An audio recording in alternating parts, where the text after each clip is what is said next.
के बाद आप सभी का बहुत बहुत स्वागत। और आप बता दें, गुजरात में एक एंटी रेडिकलाइजेशन सेंटर को लेकर भी बवाल और विवाद शुरू हो गया है।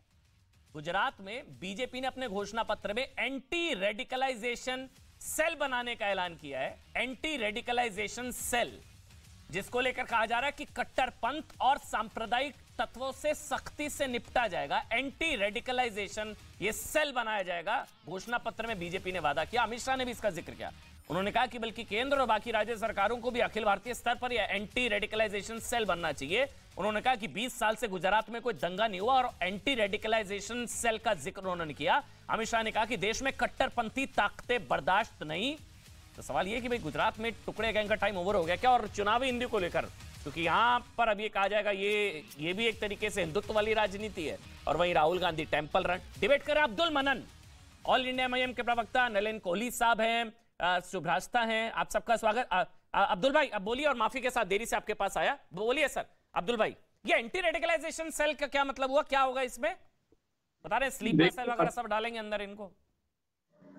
देखिए, बदकिस्मती ये है कि हिंदुस्तान में, भारत में बहस इस पे होनी चाहिए कि पेट्रोल का दाम क्यों बढ़ा हुआ है। बहस इस पे होनी चाहिए कि मोदी में 40 लोग क्यों मर गए। बहस इस पे होनी चाहिए कि बेरोजगारी बढ़ी हुई। बहस इस पे होनी चाहिए कि, लेकिन आज बीजेपी को मुबारकबाद देता हूँ, उसने एक ऐसी चीज तैयार की है जिससे ये तैयार हो रहा है कि असली हिंदू कौन है, नकली हिंदू कौन है। अब पता चला कोई कर रहा है, कोई जो है मंदिर घूम रहा है, कोई जनेऊ बाहर टांगे घूम रहा है, कोई कह रहा है कि साहब नोटों पर लक्ष्मी जी की फोटो छाप दी जाए। बताओ आदमी दिल के, और वो कह रहा लक्ष्मी जी की फोटो छाप तो इंडिया की जीडीपी बढ़ जाएगी।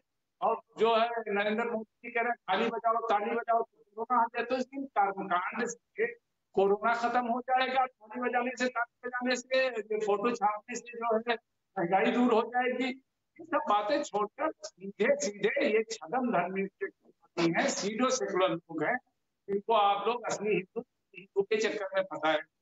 आप असुद्दीन ओवैसी एक आदमी ऐसा है संविधान के ऊपर, जो धर्मनिरपेक्षता के ऊपर खुली चुनौती देता है, चाहे वो बीजेपी के लोग हों, चाहे वो नरेंद्र मोदी जी हों, चाहे अमित शाह जी हों, चाहे योगी आदित्यनाथ जी हों, चाहे कोई और हो।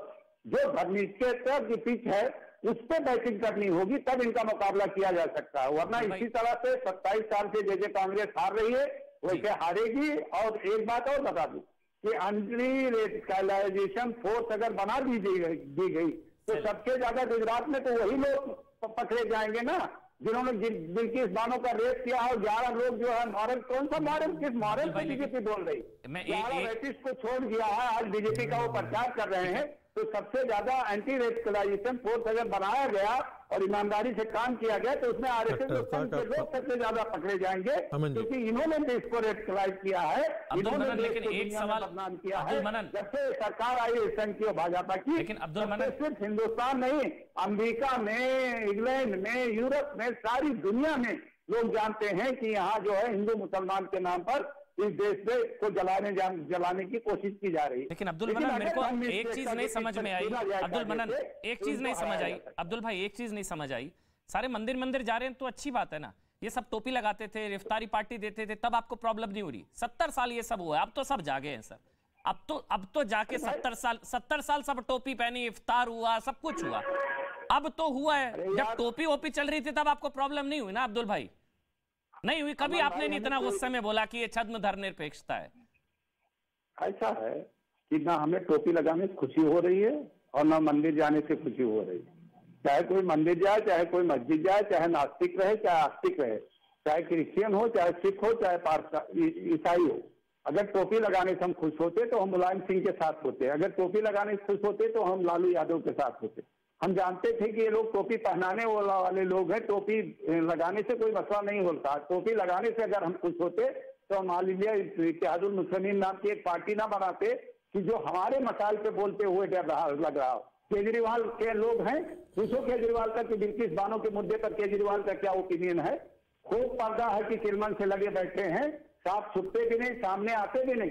धर्मनिरपेक्षता के पिच पे न केजरीवाल खेल पा रहे हैं, न राहुल गांधी खेल पा रहे हैं। ना अखिलेश खेल पा रहे हैं, ना तेजस्वी खेल पा रहे हैं, कोई नहीं खेल पा रहा। फिर असदुद्दीन ओवैसी ऐसा आदमी है जो सीना तान के खड़ा हुआ नरेंद्र मोदी के सामने। ठीक है, छद्म धर्मनिरपेक्षता, मतलब ये छद्म धर्मनिरपेक्षता है, ये जितने लोग जो मंदिर मंदिर जा रहे हैं ये छद्म धर्मनिरपेक्षता है। नलिन भाई, सूडो सेकुलरिज्म है ये।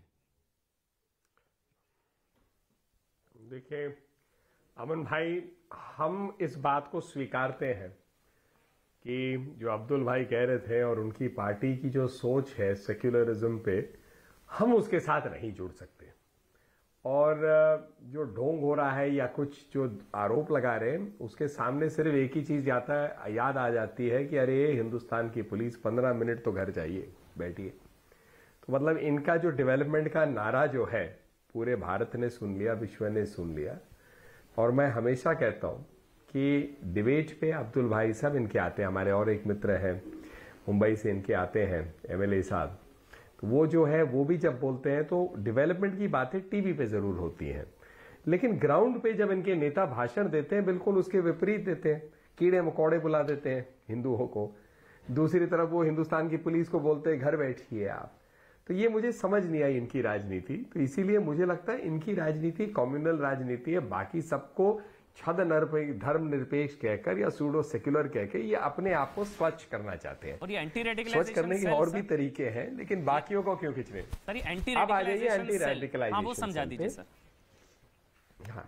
हाँ, मैं उस पर भी आ जाता हूँ। देखिए, अगर आप नोट करें तो ये किसी भी धर्म नहीं, और मेरे मुसलमान दोस्त भी इस बात को रखते हैं कि एक चिंता विश्व में बन रही है, और ये है कि लोग इस्लाम का दुरुपयोग करके टेररिज्म की तरफ जाते हैं। कोई धर्म में कभी ऐसा नहीं होता, उसका दुरुपयोग कोई करे तो एक अलग कहानी। ठीक। तो अब ऐसा है, जब आईसिस आई तो उस समय आपने नोट किया स्टार्ट हुआ ये अल-कायदा से, आईसिस से, इन लोगों के एक पूरा ऑनलाइन मैकेनिज्म रहता था लोगों को कन्वर्ट करने के लिए टुवर्ड्स देयर माइंडसेट। मैं कह रहा हूं मुसलमानों को टारगेट करते हुए कि वो कैसे सीरिया जाए, इराक जाए, ऐसे कई केसेस आए। और आप नोट करेंगे, याद करेंगे, मीडिया में भी उठा, केरल और अन्य राज्यों से कई लोग जो है वहां चले गए थे, इनकी ब्रेन वॉशिंग होती थी। एक अच्छा प्रोग्राम भी चला जिसमें हमें धन्यवाद भी करना चाहिए जो मौलवी लोग हैं, मस्जिदों में लोग हैं, उनके इन्वॉल्वमेंट के साथ ऐसे बच्चे जो मिसगाइड हो रहे थे और टेररिज्म की तरफ या कट्टरपंथ सोच की तरफ बढ़ रहे थे, अपने वायलेंस की तरफ बढ़ रहे थे, उनको वापस मेन स्ट्रीम किया गया, उनके परिवारों को इन्वॉल्व करके, साथ में धर्म के गुरुओं को इन्वॉल्व करके, ऐसे। तो मुझे लगता है एंटी रेडिकलाइजेशन सेल को पॉजिटिव रूप से देखना चाहिए, क्योंकि बम जब फटता है ये नहीं देखता कौन हिंदू है, कौन मुसलमान है, कौन किसी धर्म का है, एक इंसान मरता है। और इस बात पे मैं मानता हूं अब्दुल भाई, हमारी राजनीति अलग हो सकती है, लेकिन जब बम फटता है हम सब एक तरफ है, किसी इंसान की जान जाए, किसी की भी सोच, व्यक्ति के गलत सोच के कारण से उसकी निंदा होनी चाहिए, उसे रोकने के लिए हम सबको साथ। नलिन भाई, आपने एग्जाम्पल भी तो मुसलमानों का ही दिया ना, वही तो प्रॉब्लम है, वही तो आपने एग्जाम्पल भी दिया कि मुसलमानों को रेडिकलाइज कर दिया जाता है, फिर धर्म से फिर लेना देना हो गया ना। वही प्रॉब्लम ऑपोजिशन को है, वही प्रॉब्लम पार्टीज को है कि एक बहाना हो जाएगा एक वर्ग विशेष को टारगेट करने का। आपको स्पष्ट करना, आपने एग्जाम्पल भी वही दिया। नहीं, मैं इस पे बिल्कुल स्पष्ट कहना चाहता हूं, मेरी मंशा दूर दूर तक ये नहीं है। मैं आपको केवल वही बता रहा हूं जो मीडिया में प्रमाणित रूप से अलग अलग मैगजीन्स और न्यूज़पेपर में जिसके बारे में लिखा गया, और उसको एक अच्छे रूप से एक एग्जाम्पल भी दिया गया कि ऐसा हुआ और हमने अपने बच्चों को कैसे बचाया। अब्दुल बनन, एंटी रेडिकलाइजेशन सेल, रिलीजन से कोई लेना देना नहीं है। अब तो आप भी स्वागत करेंगे इसका, बहुत शानदार चीज है। कट्टरपंथ से मुक्ति तो आप भी चाहते हैं, हम भी चाहते हैं, पूरा देश चाहता है। और गुजरात पहला स्टेट बनने जा रहा है, ये पहला स्टेट एंटी रेडिकलाइजेशन सेल बनाता हुआ। फिर शुभराज साहब, उसके बाद आपके पास आऊंगा। अब्दुल भाई, कट्टरपंथ से अगर आपको देश को मुक्त करना है तो भाजपा और आरएसएस को पहले अपने आप को साफ सुथरा करना होगा। और इस देश में जो सबसे पहला व्यक्ति रेडिकलाइज हुआ उसका नाम था नाथूराम गोडसे, और वो किस विचारधारा से प्रभावित था ये आप अच्छी तरह से जानते हो। लेकिन सवाल ये पैदा होता है कि आज जो ये नलिनी भाई कह रहे थे, ये अभी बात कर रहे थे, जाहिर है ये सारी की सारी चीजें जो कह रहे हैं, ये लोग क्या नाथूराम गोडसे क्या सीरिया से हो आया था, ट्रेन होके आया था? अब सवाल ये पैदा होता है कि आप सीरिया, गल्फ कंट्री, जो जाने किन किन कंट्रीज की बात क्यों करते हो, जहां जाके नरेंद्र मोदी जी के खुद बहुत अच्छे ताल्लुकात हैं। गल्फ कंट्रीज के मंदिरों मस्जिदों में जाके वो खुद हाजिरी देते हैं, खुद वो गल्फ कंट्रीज से अच्छे ताल्लुकात रखते हैं। तो जिसको आप रेडिकलाइज कह रहे हो, उनसे ताल्लुकात तो नरेंद्र मोदी जी के बहुत अच्छे हैं। आप सिर्फ दुश्मनी इंडियन लोगों से कर रहे हो ना, बाहर के लोगों से तो आपके बहुत अच्छे संबंध हैं। नहीं तो सर, सेल में तो जो कट्टर